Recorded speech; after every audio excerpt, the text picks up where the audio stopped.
Donc moi je vais brièvement essayer de mettre ce que Stéphane va nous raconter tout à l'heure en contexte, dans le contexte plus large des menaces qui planent sur le développement agricole.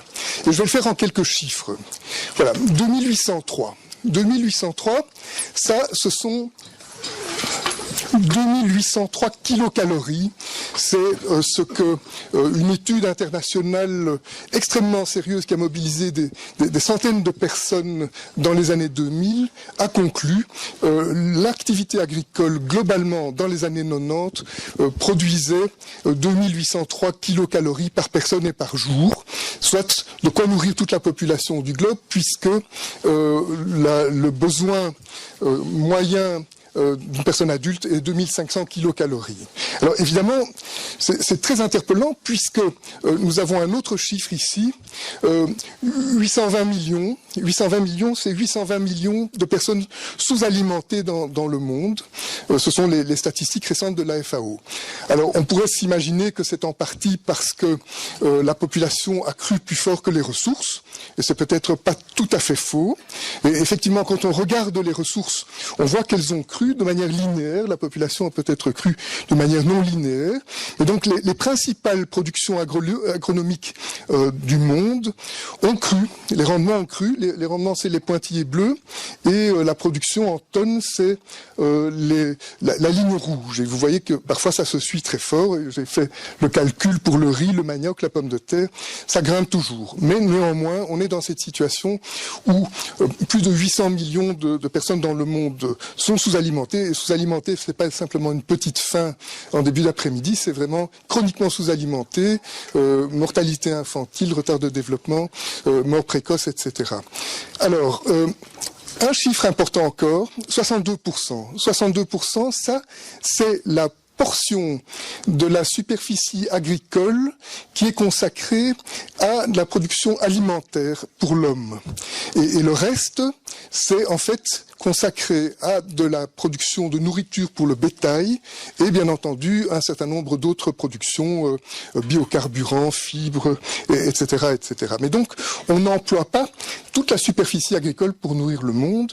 Et bien entendu, là derrière, il y a des intérêts qui ne sont pas nécessairement les intérêts du plus grand nombre. Cette carte vous illustre ça, mais je n'ai pas tellement le temps de détailler.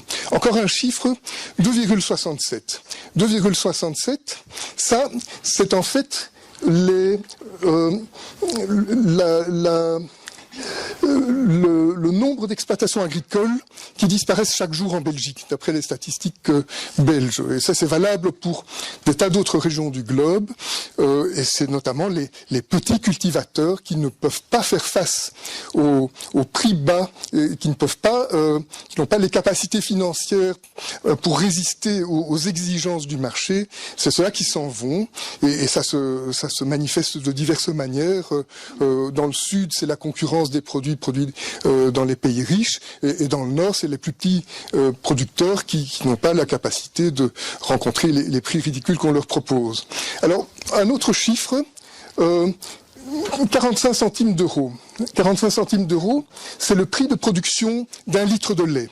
Alors que le prix de vente, l'argent que les agriculteurs reçoivent pour ce litre de lait, ça c'est en France, mais la Belgique est à peu près dans ces conditions-là, est inférieur.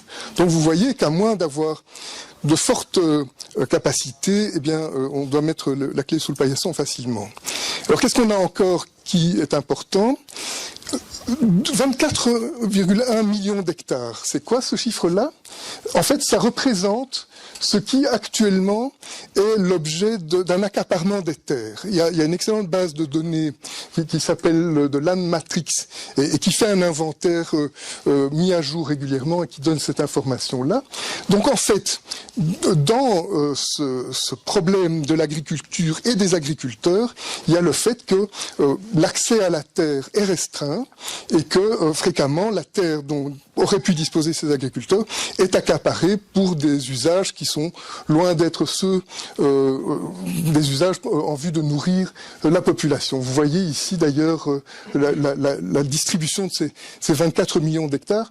Pour mémoire, la Belgique fait 3 millions d'hectares. Donc en fait, on a 8 fois la Belgique accaparée en terre dans le monde. Alors, qu'est-ce qu'on a encore? Un chiffre 4. 4, c'est les 4 grosses sociétés qui monopolisent le commerce de gros des graines alimentaires. Et donc, on a le petit agriculteur ou même le gros agriculteur, en fait, se retrouve face à un ensemble de sociétés qui sont capables de leur dicter ce qu'elles veulent, de leur dicter les prix, etc. Et alors, quand on descend dans la chaîne agroalimentaire, ces statistiques datent de 2013, je crois, ça a sans doute changé. Ces sociétés s'absorbent mutuellement, mais en tout cas, les 4 ici restent. On a aussi un très petit nombre de grands transformateurs et alors un très petit nombre de gros distributeurs qui chacun aussi dictent leur prix et donc qui se fait chaque fois spolier, c'est l'agriculteur de base. Alors encore un chiffre 4, toujours 4. Ici, il s'agit des multinationales de l'agrochimie, donc essentiellement produits phytosanitaires, mais aussi quelques autres produits. Et là, voilà, on avait avant un certain nombre de fusions, donc en 2014, on avait une dizaine de sociétés qui contrôlaient 95% du marché. Pas mal de ces sociétés ont fusionné entre elles, et maintenant on en a 4 ici qui contrôlent 84% du marché. Donc ça leur donne une force de frappe absolument effroyable, et qui s'illustre d'ailleurs très bien dans ce que Stéphane va nous raconter dans un instant. Vous reconnaîtrez d'ailleurs des noms ici, qui sont des noms qu'il va mentionner plus tard.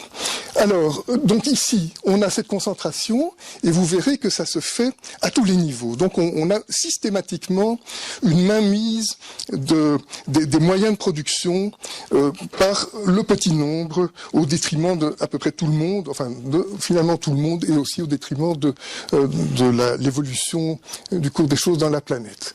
Et donc, à ce stade, pour rester optimiste, on peut dire que des changements importants sont nécessaires. Et malheureusement, c'est comme ça que je vais conclure et je vais céder la parole à Stéphane.